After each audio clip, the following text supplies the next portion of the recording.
गुस्से में उठाया गया कोई भी कदम हमें अक्सर तबाही की ओर ले जाता है। गुस्सा न सिर्फ दूसरों की जिंदगी बर्बाद करता है, बल्कि खुद के जीवन में भी जिंदगी भर का जहर घोल देता है। हम सब के अंदर अच्छाई और बुराई दोनों होती है।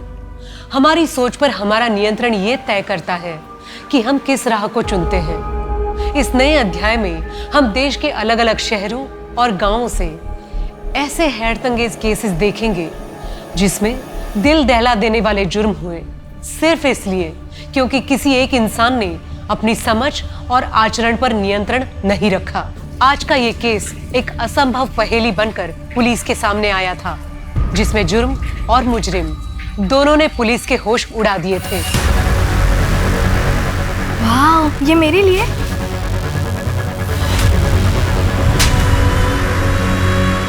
नमस्कार, मैं सोनाली कुलकर्णी क्राइम पेट्रोल सतर्क में आपका स्वागत करती हूँ।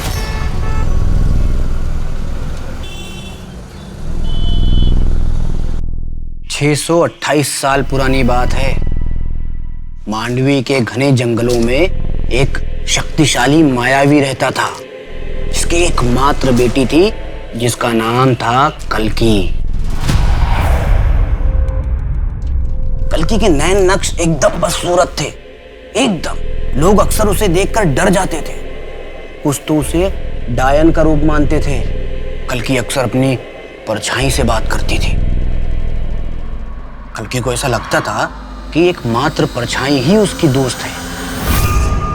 एक बार मांडवी के राजकुमार सूर्यदीप अपनी मंगेतर प्रियमोदा के साथ जंगल की सैर पर निकले। अचानक कुछ लुटेरों ने उन पे हमला कर दिया। बहुत जद्दोजहद हुई राजकुमार में, बहुत।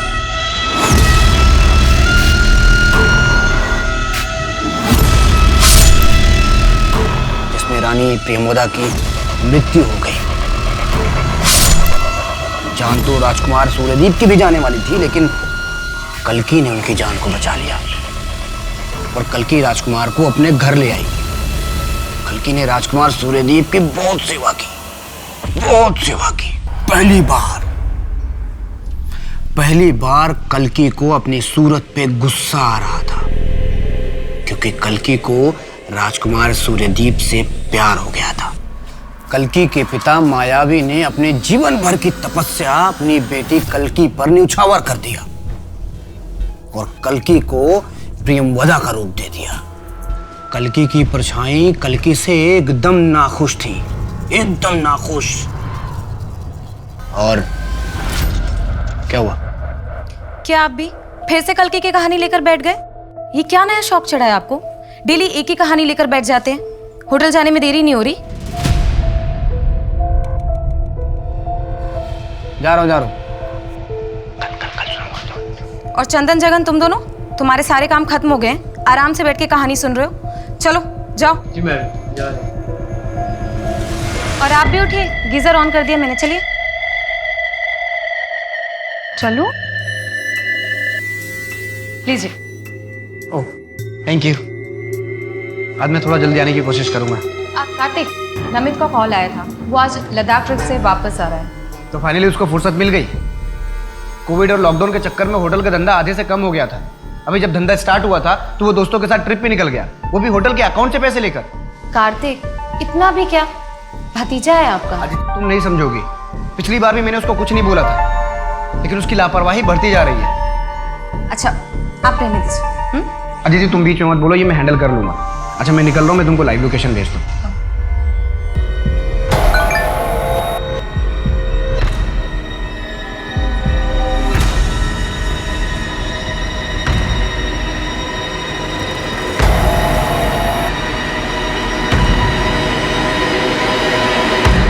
जादव जी, पिछले 4 महीने से आपके पास से मंगाया हुआ राशन खराब निकल रहा है। आटा, दाल, चावल सब में कीड़ा लगा हुआ है। आपकी वजह से मुझे बाहर से सामान मंगवाना पड़ा और उसके पैसे आपको नहीं मिलेंगे, समझे आप? पैसे नहीं मिलेंगे? कैसे नहीं मिलेंगे? राशन बिल्कुल ठीक था, आपने ठीक से रखा ही नहीं होगा। और फिर मैंने नमित को ऊपर के पैसे भी तो दिए थे, उसका क्या हुआ? आप क्या हो रहा है? किस पैसे की बात कर रहे हो तुम? मैंने नमित को 5 लाख रुपए दिए थे। उसने मुझे भरोसा दिलाया था कि इस होटल में आगे का पूरा राशन का कॉन्ट्रैक्ट तुम्हारा ही रहेगा। नमित कौन होता डील करने वाला? होटल मेरा है और मैं ये डील कैंसिल कर रहा हूँ। निकलो यहाँ से। मेरे 5 लाख का क्या होगा? होटल एसोसिएशन की मीटिंग में बताऊंगा सबको कि तुम कैसे एम्प्लॉय को घूस दे के अपना काम निकलवाते हो। फिर देखता हूँ कौन करता है डील तुम्हारे साथ। नमित वापस आया तो बोलना आके मिले मुझे, और तुम मेरे केबिन में आओ। काजल ये फाइल अच्छे से पढ़ लो। आज से नमित का पूरा काम तुम संभालोगी, और उम्मीद करता हूँ कि तुम मेरा भरोसा नहीं तोड़ोगी। बिल्कुल नहीं कार्तिक। तुम्हें पता है आज मैं कितना खुश हूँ। अब हमें साथ रहने के और भी ज्यादा मौके मिल जाएंगे। और काजल तुम गलत समझ रही हो। पहले भी तो हम साथ में कितना खुश थे। देखो काजल, पहले जो कुछ भी हुआ वो मेरी गलती थी, लेकिन अब मैं बिल्कुल बदल गया हूं। अब मैं उसे धोखा नहीं दे सकता। पर Kartik, I still love you. Kajal please, you can go now.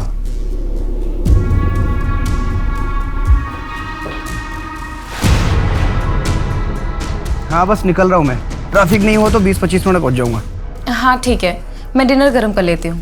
हाँ ठीक है, लाइव लोकेशन भेजता हूँ मैं तुमको।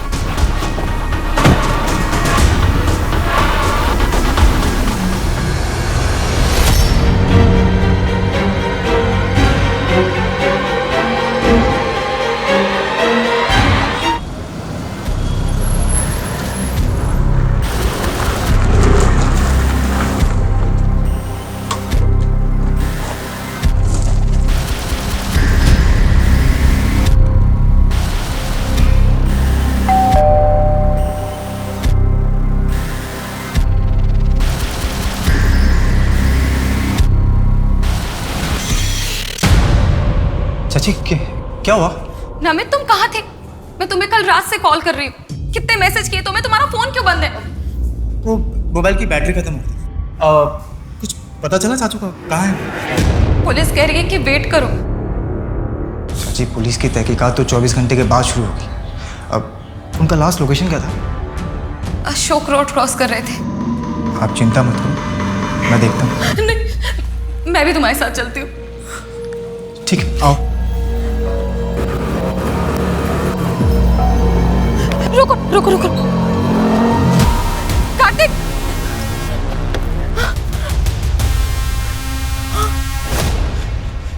क्या हुआ? फोन बंद है। कार्तिक! चाचू! कार्तिक! चाचू! कार्तिक!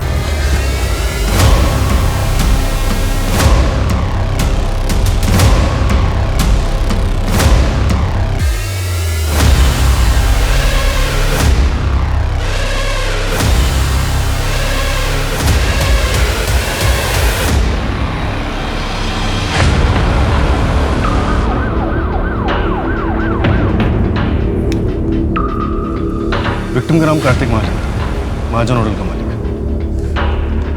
कल रात से गायब था। इसकी वाइफ ने इसकी मिसिंग कंप्लेंट भी दर्ज कराई। ये रोज अपने घर से निकलते वक्त अपनी लाइव लोकेशन अपनी वाइफ के साथ शेयर करता था।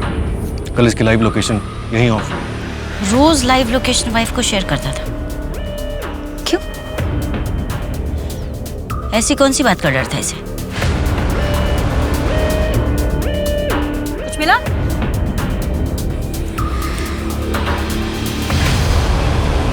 शर्मा, देखो तो क्या है।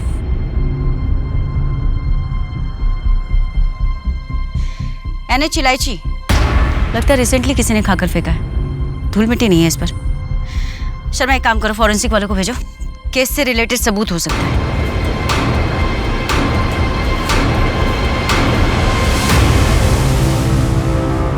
वाओ, ये मेरे लिए? खास तुम्हारे लिए मंगवाया मैंने। इसकी क्या जरूरत थी?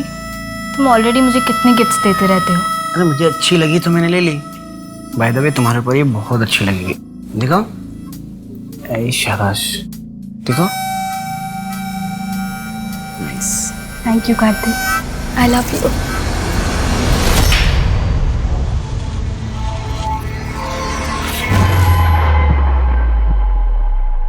अरे अर्चित, कब तक सोएगा रे तू? चल जल्दी उठ। तुझे मिश्रा जी से मिलने जाना था ना? कितना मुश्किल से तेरा नौकरी का बात किया। अब उठ भी, जल्दी जा। क्यों दिमाग खराब कर रही है बुढ़िया? जा सोने दे। और तेरी वो 2 टके की छोटी मोटी नौकरी नहीं करनी मुझे। कुछ बड़ा करने वाला हूँ मैं। सुबह सुबह दिमाग खराब करती है बुढ़िया। अरे जिया, तू आ गई? चल मैं तेरे लिए नाश्ता लगा देती हूँ। नानी आप रोइए मत, जब मैं बड़ी हो जाऊंगी ना मैं सब संभालूंगी, आप चिंता मत करिए।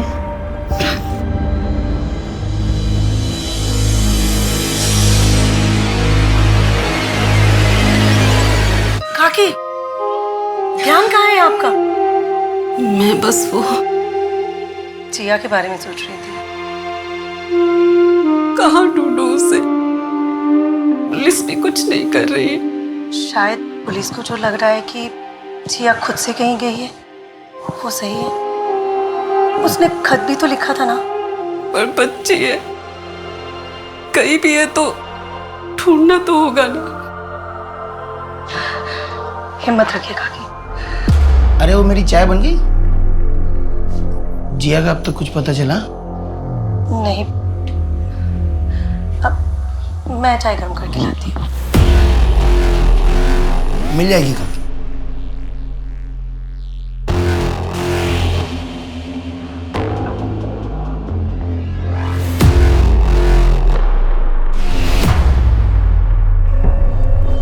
हाँ मैं हाँ ठीक है, मैं भेजता हूँ।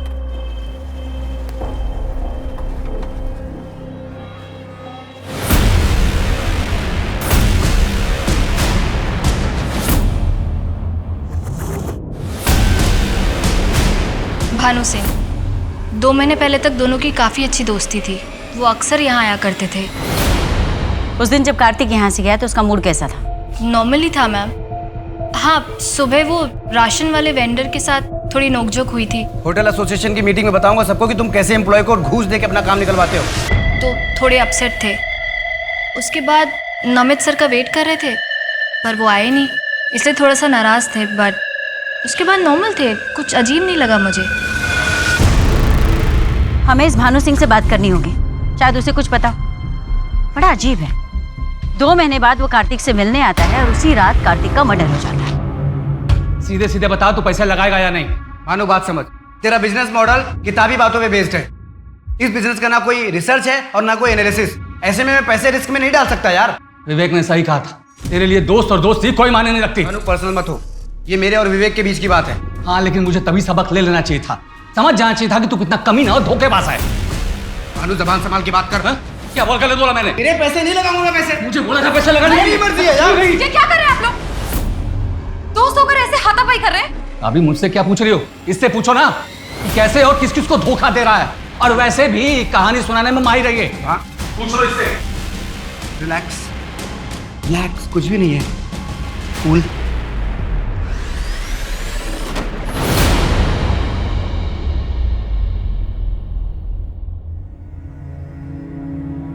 अरे माँ, आओ आओ आओ आओ, ये देख मैं तेरे लिए क्या लाया।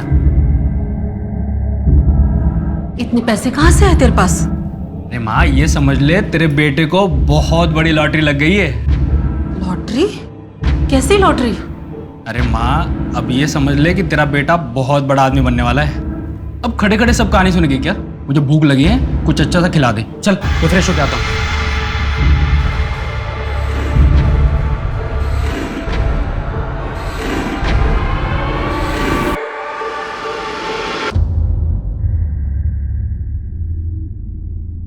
बस यार, अब कोई कॉफी पिला दे। मैं नहीं बना रही हूँ। यार तुम्हारे किचन में मुझे समझ में नहीं आता। फ्रिज के अंदर दूध रखा है और ऊपर कॉफी रखी है, जाके बना लो। मैं नहीं बनाऊँ। ठीक है मैडम, कोई बात नहीं, मैं आपके लिए कॉफी बनाता हूँ।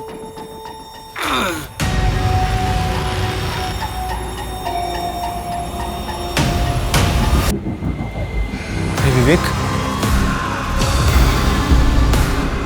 विवेक विवेक इतने साल पुरानी दोस्ती का भी ख्याल नहीं रखा तूने। विवेक, आई एम सॉरी भाई, तू गलत समझ रहा है। Get out. आज से तेरी मेरी दोस्ती खत्म। विवेक देख, निकल जाए यहाँ से, नहीं तो मेरे हाथ कुछ गलत हो जाएगा। निकल। विवेक ऐसे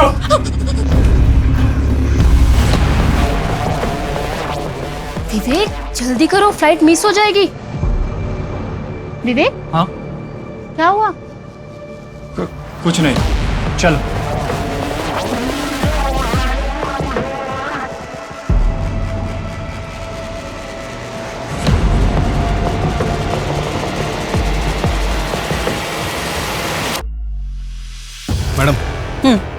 पोस्टमार्टम रिपोर्ट के हिसाब से कार्तिक का मर्डर 15 तारीख की रात को 9:30 बजे से 11 बजे के बीच में हुआ था।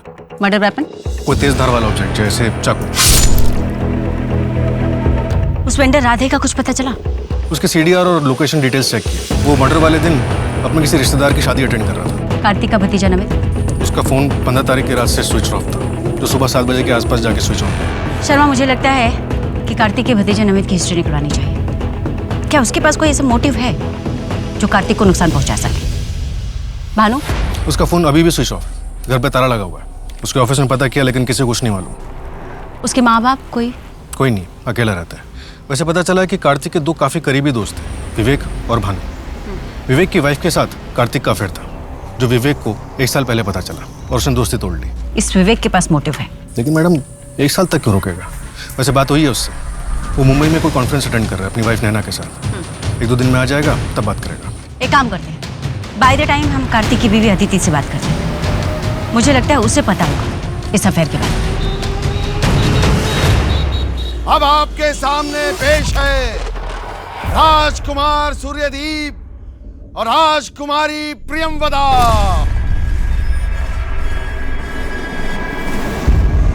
प्रियंवदा, तुम इस दुनिया की सबसे सुंदर लड़की हो। मैं बहुत किस्मत वाला हूँ जो तुम मुझे चाहती हो।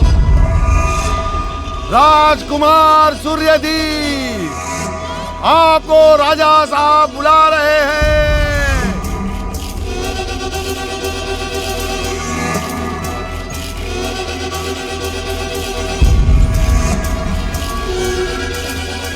नहीं, ये सब एक धोखा है, ये सब एक झूठ है।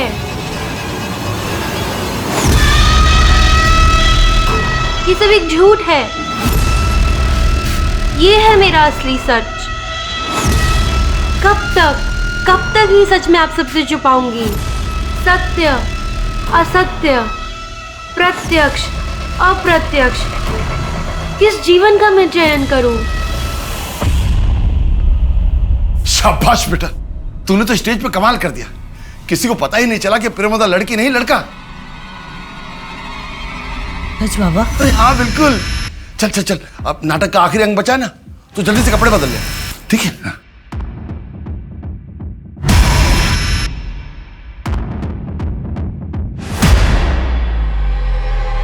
ये सब धोखा है, ये तू नहीं है। कैसा धोखा? मुझे सब सच में पसंद है। तुझे पसंद है तेरे बाबा को? मुझे इस नए रंग में इतना भी मत रंग कि मैं भी तुझसे दूर हो जाऊं।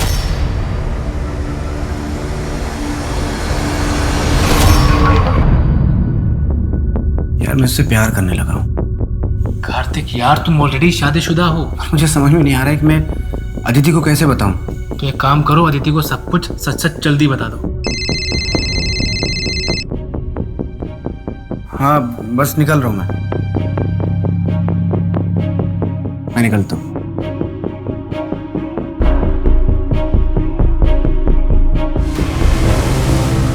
मुझे पता था कि कार्तिक का नैना के साथ अफेयर था, लेकिन ये 1 साल पुरानी बात है। विवेक ने कार्तिक से सारे नाते तोड़ दिए थे और तुमने उसे माफ कर दिया। कार्तिक अपने किए पे बहुत पछता रहे थे, इसलिए मैंने भी सोचा कि अपनी शादी को एक और मौका देना चाहिए। मैं पूरा भरोसा नहीं कर पा रही थी, लेकिन हम दोनों कोशिश कर रहे थे। नैना के बाद कार्तिक का कोई और अफेयर वगैरह? जी मुझे नहीं पता, लेकिन कार्तिक पिछले 1 साल से अपनी लाइव लोकेशन मुझसे शेयर कर रहे थे, प्रूफ के तौर पे, ताकि वो जहाँ पर भी रहें मुझे पता हो और मैं उन पर कभी शक ना करूं। वो काफ़ी बदल गए थे। बदल गए थे मतलब? बहुत हंसमुख हो गए थे। हर सुबह बैठकर हम दोनों को कल्कि की कहानियाँ सुनाते रहे। कहाँ पढ़ी थी? कोई बुक, ब्लॉग? जी ये नहीं पता, लेकिन कार्तिक बहुत खुश थे। जिस दिन कार्तिक की डेथ हुई, I mean 15 अप्रैल को, रात 9:30 से 11 के बीच में आप कहाँ थे? मैं अपने घर पर थी, कार्तिक का इंतज़ार कर रही थी।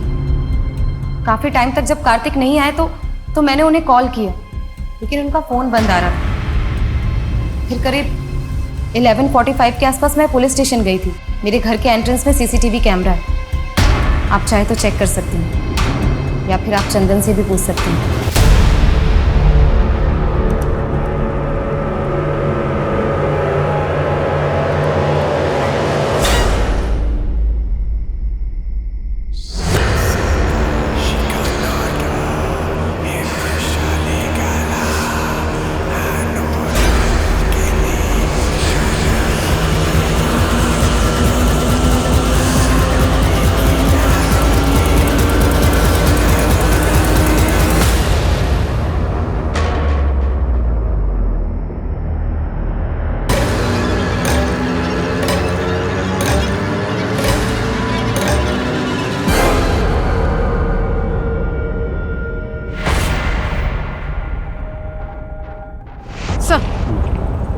सर बच्चे की डेड बॉडी पे एक भी कपड़ा नहीं था।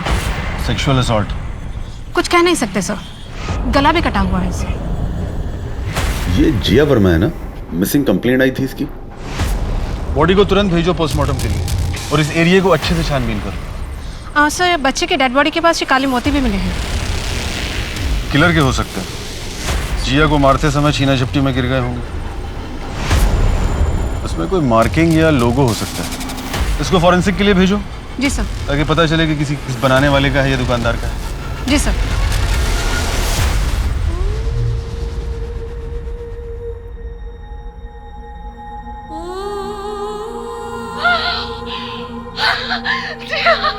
जिया मेरी बच्ची, जिया, ये क्या हो गया जिया, जिया, ये क्या हो गया? क्या मतलब है नाटक नहीं करो? बाबा मुझे लड़कियों के कपड़े नहीं पहनना, सब लोग छिड़ाएंगे मुझे।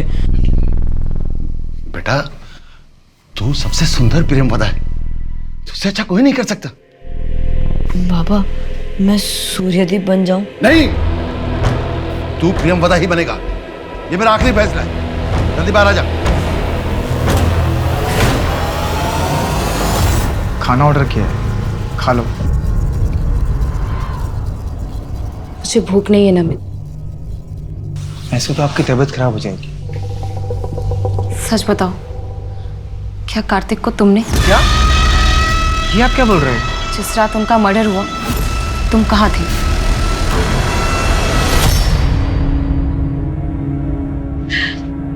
अगर उस मासूम बच्ची को हम पहले ही अडॉप्ट कर लेते तो ये सब कभी नहीं होता। जी हाँ, हमारे साथ हो।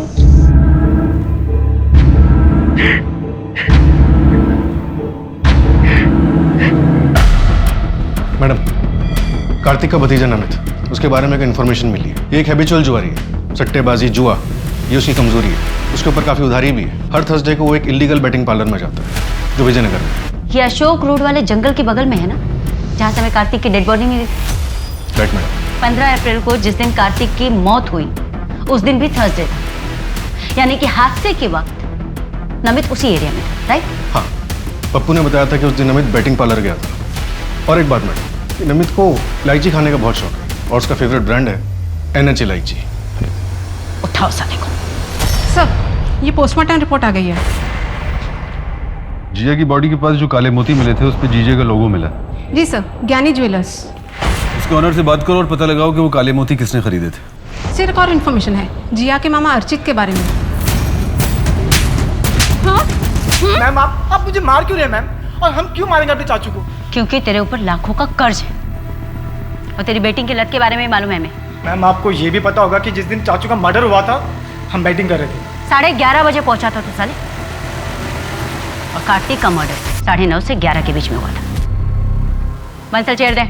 बैठ बैठ बंसल, ले इलायची तेरा फेवरेट है ना? कार्तिक की डेड बॉडी के पास हमें यही ब्रांड मिला था। तो ही खाता है ना? तो ये है आपका सबूत? उम्र क्या है तेरी? 23 साल। तू 6 साल का रहा होगा तब से पुलिस की नौकरी करती है मैं। तोड़ो इसे, तब तक तोड़ो जब तक सच्चाई ना बोले।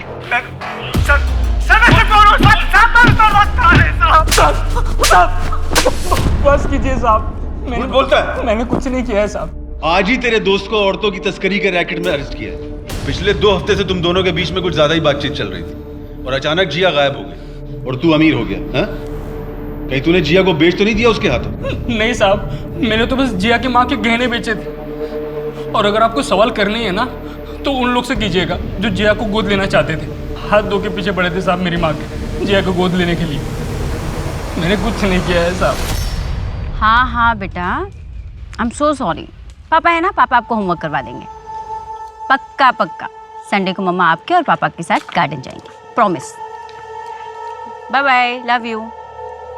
ओके परी, लव यू बेटा, बाय। बच्चे भी ना। मैडम ये फॉरेंसिक टीम को कार के मैट के नीचे से ज्वेलरी मिली है। अदिति से बात हुई लेकिन ये उसका नहीं है। नहीं, अदिति की हो भी नहीं सकती क्योंकि वो बहुत फाइन ज्वेलरी पहनती है, डेलीकेट से पीसेस होते हैं। ये तो इसके लोगों से पता करवाते हैं। ये कारे मोते गानी ज्वेलर्स के यहाँ से ही खरीदे गए थे। खरीदे किसने थे, कुछ पता चला? नहीं सर, बहुत कॉमन है। ज्वेलर से कहो हमें सारे रिकॉर्ड चेक करके बताएं इमीडिएटली। राजन और मैं जिया को अडॉप्ट करना चाहती थी, लेकिन मालती काकी जिया के बगैर रह नहीं सकती थी, तो उन्होंने मना कर दी। और इस गुस्से में आप लोगों ने जिया को मार दिया? ये कैसी बातें कर रहे हैं सर आप? मैं भोपाल में नया बिजनेस सेटअप करने वाला हूँ और शायद हमें वहीं शिफ्ट होना पड़े। और इसी के रहते हम लोगों ने काकी पे प्रेशर नहीं डाला। शर्मा, वो कहानी जो कार्तिक सबको सुनाता था, उस बुक का कुछ पता चला? नहीं मैडम, पर उस कहानी का हमारे किससे क्या लेना देना? पता नहीं, मुझे लगता है कि हमें वो कहानी जाननी चाहिए। आखिर उसका अंत क्या था? पता करता हूँ मैडम। वैसे वो ब्रेसलेट जहाँ से लिया गया था उसका पता चल गया, ज्ञानी ज्वेलर्स। किसने खरीदा था? कार्तिक ने? यस मैडम, बिल उसी के नाम पे, और साथ ही एक मेंस ब्लैक पर्ल ब्रेसलेट भी लिया गया था। एक विमेंस ब्रेसलेट जो उसकी बीवी के लिए नहीं था, साथ में एक मेंस ब्रेसलेट भी। किसके लिए खरीदा होगा? और एक बात, शॉप के ओनर ने बताया कि उसे किसी दूसरे पुलिस स्टेशन से भी फोन आया था इन्हीं काले मोतियों के बारे में पता करने के लिए। इंस्पेक्टर का नाम? बस कर यार, तुझे ऐसे स्माइल करते देख मुझे अजीब सा लग रहा है। वैसे भानु, तुझे देख के अच्छा लगा? मैं बस सिर्फ ये देखना है इस बार अदिति भाभी को किसके लिए धोखा दे रहा है। भी नहीं यार।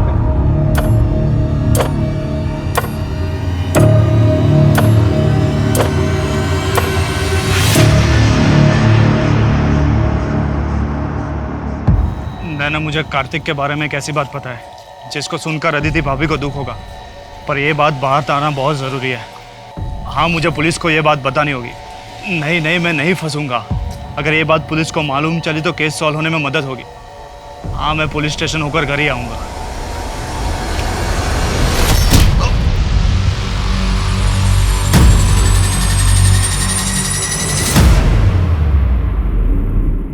मैडम, मुझे तो कोई कनेक्शन नहीं दिख रहा। सिंह के केस में एक बच्ची का मर्डर होता है और हमारे केस में एक आदमी का। दोनों में बस एक ही बात कॉमन है कि दोनों का गला काट के उनकी हत्या की गई। और वो ब्रेसलेट और ब्लैक मोती जो एक ही ज्वेलरी शॉप से लिए गए, जबकि कार्तिक की रिसिप्ट में साफ साफ लिखा है कि उसने गोल्ड ब्रेसलेट के साथ साथ वो ब्लैक पर्ल मेंस ब्रेसलेट भी लिया था। बिल्कुल हो सकता है मैडम कि जो पल हमें जिया मर्डर केस के सीन पर मिला है वो उसी ब्रेसलेट का हो सकता है जो कार्तिक ने खरीदा था। एक बार ऐसे भी जिसने ज्ञानी ज्वेलर से थोक में ब्लैक पर्ल्स खरीदे थे और लोकल मार्केट में बेच दिए, उसकी तो कोई लिस्ट भी नहीं मिलेगी। तो अगर हम लोकल मार्केट के आसपास के एरिया में पता लगाने की कोशिश करें तो? बिल्कुल कर सकते हैं मैडम। मैडम, आज संडे है और 3 बजे आपको अपनी बेटी के साथ बाहर जाना। थैंक यू शर्मा, तुमने बचा लिया, वरना परी आज मुझे। Hello, what? ठीक है, हम पहुंचते हैं। एक और मर्डर हुआ है।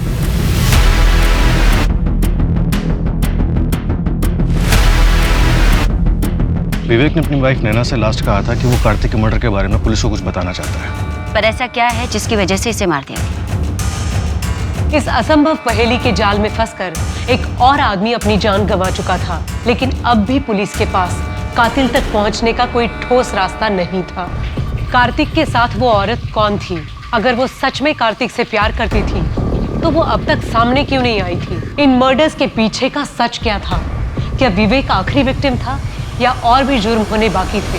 नैना, अपने पति के बारे में कुछ बता सकती हो? मैम, वो बहुत ही अच्छे इंसान थे, बस थोड़ा अंधविश्वासी थे। जादू टोना, तंत्र विद्या, इन सब में विश्वास करते थे। कभी कभी तो उनकी अजीब हरकतें देखकर मुझे उनसे डर ही लग जाता था। क्या विवेक के पास कोई ब्लैक पर्ल की ब्रेसलेट थी? पता नहीं, मैंने कभी देखा तो नहीं। तुम्हारा और कार्तिक के बीच अफेयर खत्म हो चुका था? उस दिन के बाद ना मैं उससे कभी मिली और ना मैंने उससे कभी बात की। मैं भी कितनी बड़ी बेवकूफ़ थी। कॉलेज के टाइम से उसे पसंद करती थी, लेकिन उसे जानवी के अलावा कुछ दिखता ही नहीं था। जानवी के इंदौर वापस आने के बाद से ही ना उन लोगों में फिर से बातचीत शुरू हो गई थी। जानवी कौन है? You loser, you cheater! साले धोखेबाज कहीं के, तुम्हें क्या लगा कि तुम मुझे अचानक यूज करके ऐसे छोड़ दोगे और मैं खड़ी खड़ी देखती रहूंगी? मैं तुम्हें छोड़ूंगी नहीं। तुम अपने आप को समझते क्या हो Kartik? Jahnavi I am sorry, मैं तुमको लाइक नहीं करता हूँ। अच्छा, 2 साल से मजाक कर रहा था क्या? हाँ, तो अभी याद आया कि मैं तुम्हें पसंद नहीं करती हूँ।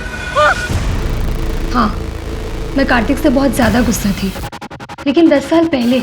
और मैम, अगर आप मेरी जगह होती तो शायद वही फील करती। जब आपको ये पता चलता कि जो 2 साल से आपका बॉयफ्रेंड है वो आपको नहीं, आपके बेस्ट फ्रेंड को लाइक करता है। Best friend? यू मीन नैना? नहीं, नैना नहीं।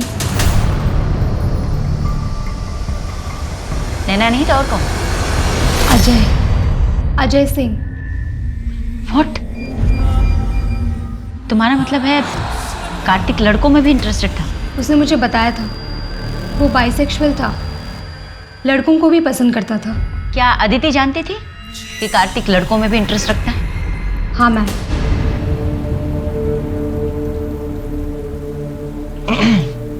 आप ठीक हो? हाँ, मुझे क्या हुआ है? तुझे पुलिस ने छोड़ दिया? हाँ, उनके पास मेरे खिलाफ कोई सबूत ही नहीं था। आपको पता है कि चाचू को लड़कों में इंटरेस्ट? खाना फ्रिज में रखा है, खा लेना। एक बात खटक रही है शर्मा, कार्तिक महाजन की जिंदगी में अचानक से ऐसा क्या हो गया था कि वो खुश रहने लगा था, शांत हो गया था? आखिर क्या? कहानियां सुनाने के नए शौक के अलावा? असली नाटक में परछाई का कोई जिक्र नहीं था। ये परछाई वाला एंगल इस नाटक में डाल के इसे नया रूप दिया गया। और ये काम सिर्फ वही कर सकता है जिसे न सिर्फ ये नाटक मुंह ज़बानी याद हो, बल्कि सांवेर में इस नाटक का पात्र भी रह चुका। यू मीन राइटर प्रकाश त्यागी का बेटा दिनेश? Right madam. और जो कहानियां वो सुनाता था वो 14-15 साल पुरानी है।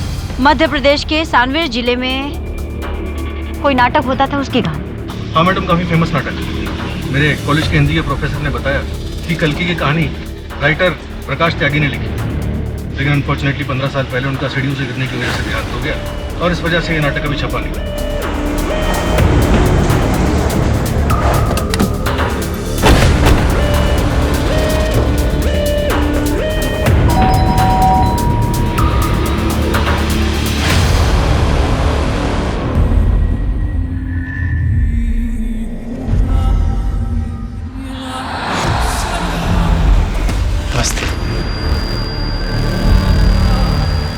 आइए, मैं आप ही का इंतज़ार कर रहा था। जानता था आप मुझ तक ज़रूर पहुंच जाएंगे।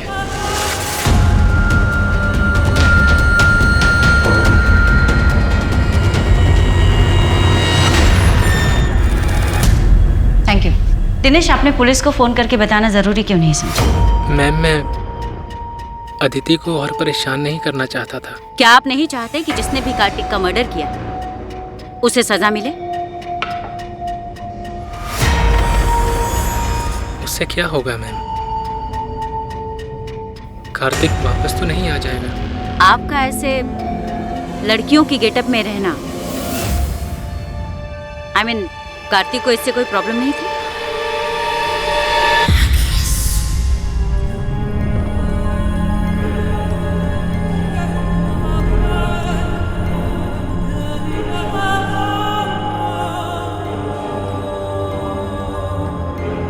कार्तिक यही मेरा असल रूप है, मेरा सच है। मैं खुद को ऐसे ही देखता हूँ और पूरी जिंदगी ऐसे ही जीना चाहता हूँ। अगर तुम मुझे एक्सेप्ट नहीं कर सकते हो तो it's okay. I love you Dinesh. तुम जैसे भी हो मेरे लिए दुनिया के सबसे खूबसूरत इंसान हो तुम।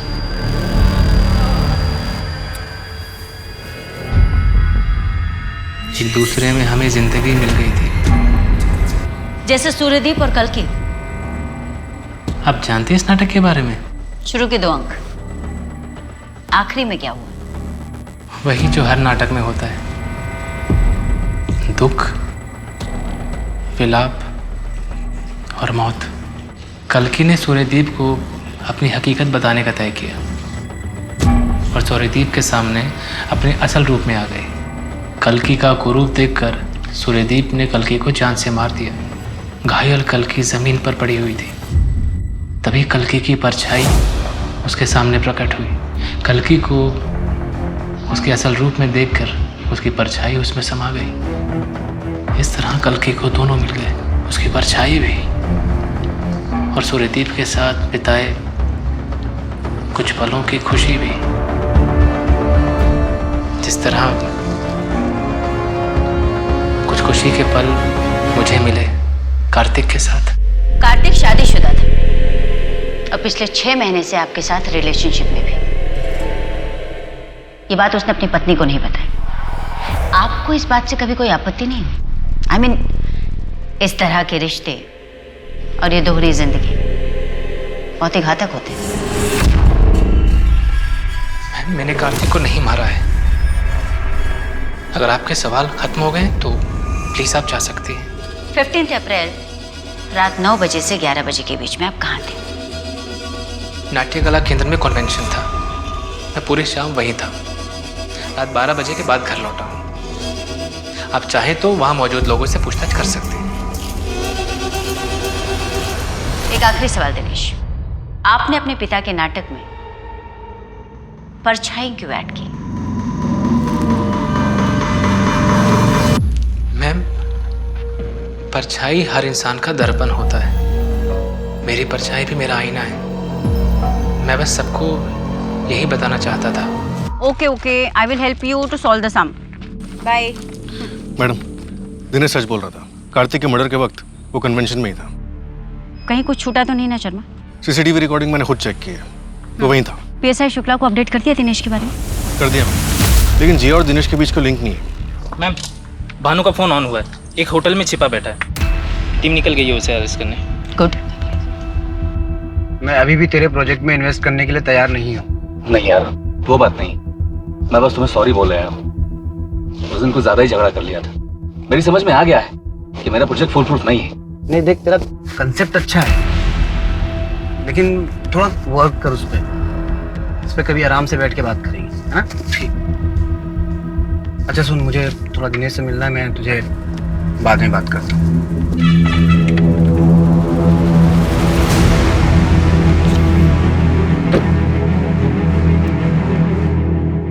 नेटवर्क ही नहीं आ रहा है।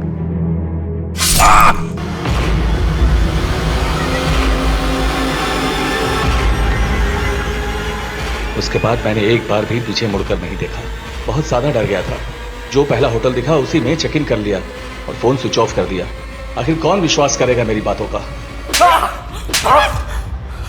सही सोचा तूने। तेरी किसी कहानी पे हमें जरा सा भी भरोसा नहीं। तेरी सारी कहानी झूठी है। हमारे पास वीडियो प्रूफ है कि कार्तिक के मर्डर के वक्त दिनेश कहीं और था। नहीं, मैं सच बोल रहा हूँ। मैंने उसे अपनी आंखों से देखा है। वो आदमी जिसने कार्तिक का गला काटा, उसका खून पिया, वो दिनेश ही था, कोई और नहीं था। मैं उससे पहले मिल चुका हूँ विवेक के साथ। मुझे तो लगता है कि विवेक को भी उसी ने मारा है। वो मुझे मार डालेगा। आप मुझे बचा लीजिए। चुप कर। कहानियां बनाना बंद कर। साला जिसे देखो एक नई कहानी बनाना शुरू कर देता है। शर्मा, इसे कस्टडी में रहने दो, उसका डीएनए करवाओ। हाँ मैडम, मुझे यही रहने दीजिए। मैं बाहर निकलूंगा वो मुझे मार देगा। मैं जेल में सेफ हूँ मैडम, मुझे यही रहने दीजिए प्लीज। मुझे यही रहने दीजिए। कि भानु खुद जेल में ही बने रहना चाहता है। अगर इसने मर्डर किया होता तो डेफिनेटली कन्फेस कर देता। मैडम, मैं बता रहा हूँ आपको, ये नाटक कर रहा है। दिनेश इजी टारगेट है। अगर हमारे पास वीडियो प्रूफ नहीं होता तो हम भी उसकी बातों में आ जाते हैं। बात तो सही कह रहे हो तुम। एक ही वक्त पे एक बंदा 2 जगह तो नहीं हो सकता।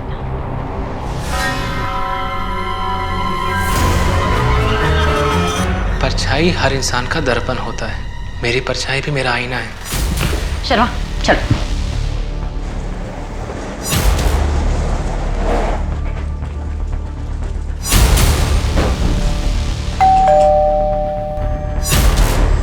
आप लोग क्या? अरे आप ऐसे क्या ढूंढ रहे हैं आप? अभी पता चल जाएगा क्या ढूंढ रहे हैं। मैम, आप अंदर नहीं जा सकती। मैम प्लीज, सर आप प्लीज।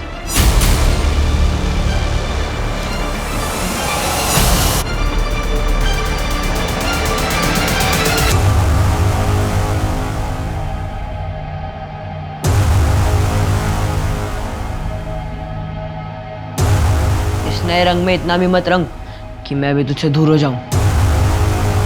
तो ये है तुम्हारी परछाई। लेके आओ दोनों को बाहर।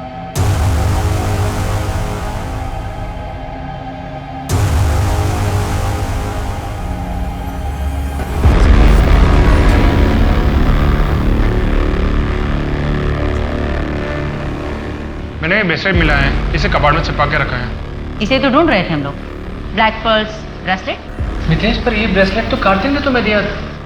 पुलिस क्यों ढूंढ रही है? मितेश कार्तिक को जानता था? जी मैम, मितेश ने ही मुझे कार्तिक से मिलवाया था। मितेश कार्तिक का दोस्त है और उसका किलर भी।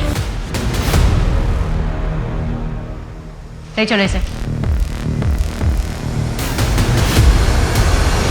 बोल तो रहा हूँ नहीं निकलूंगा बाहर, और पकड़ा भी गया ना तो कुछ बोलूंगा नहीं। हाँ मितेश, कब तक यहाँ छुपे रहोगे? यार दिनेश, ये ड्रग केस में ना गलत फंस गया मैं। यहाँ से बाहर निकलूंगा पुलिस पकड़ लेगी। देख, कुछ दिन की बात और है, जैसे पैसे इकट्ठा हो जाएगा ना, हम दोनों यहाँ से कहीं दूर चलेंगे। अब वैसे भी मेरे लिए यहाँ कुछ बचा नहीं है।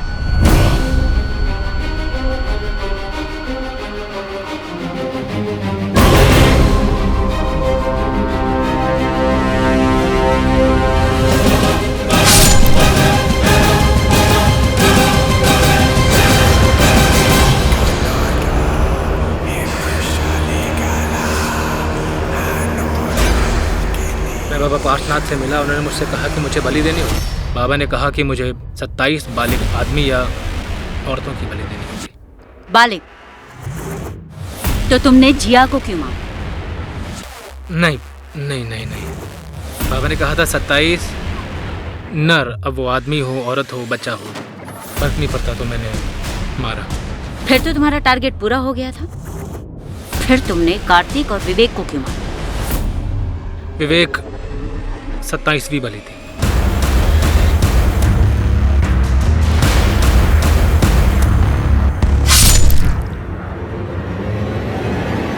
कार्तिक के दोस्त विवेक को भी मारा?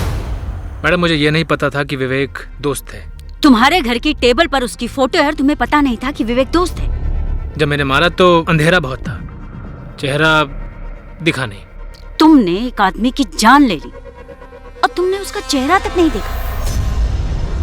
मैडम, आप बिल्कुल सही थी। सबकी लोकेशन डिटेल्स निकाल कर क्रॉस चेक किया तो 3 मैचेस निकले।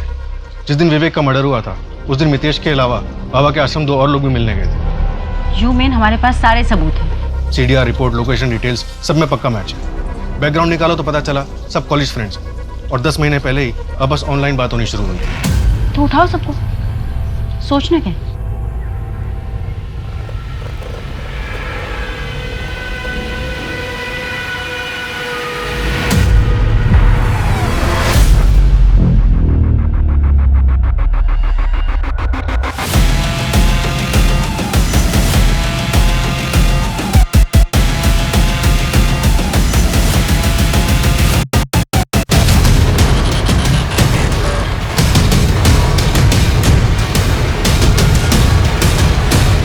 कार्तिक बाबा पार्थनाथ का भक्त था।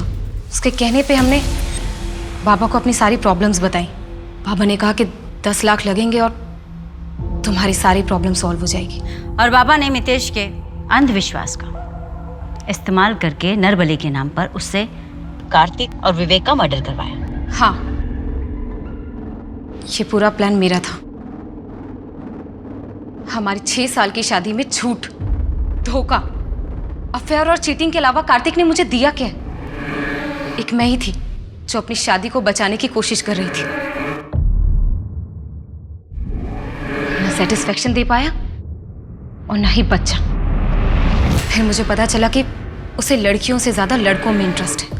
कार्तिक ने तुम्हारे साथ जो किया बहुत गलत किया, लेकिन कार्तिक से बदला लेने के चक्कर में तुमने जो किया वो हैवानियत की हद है।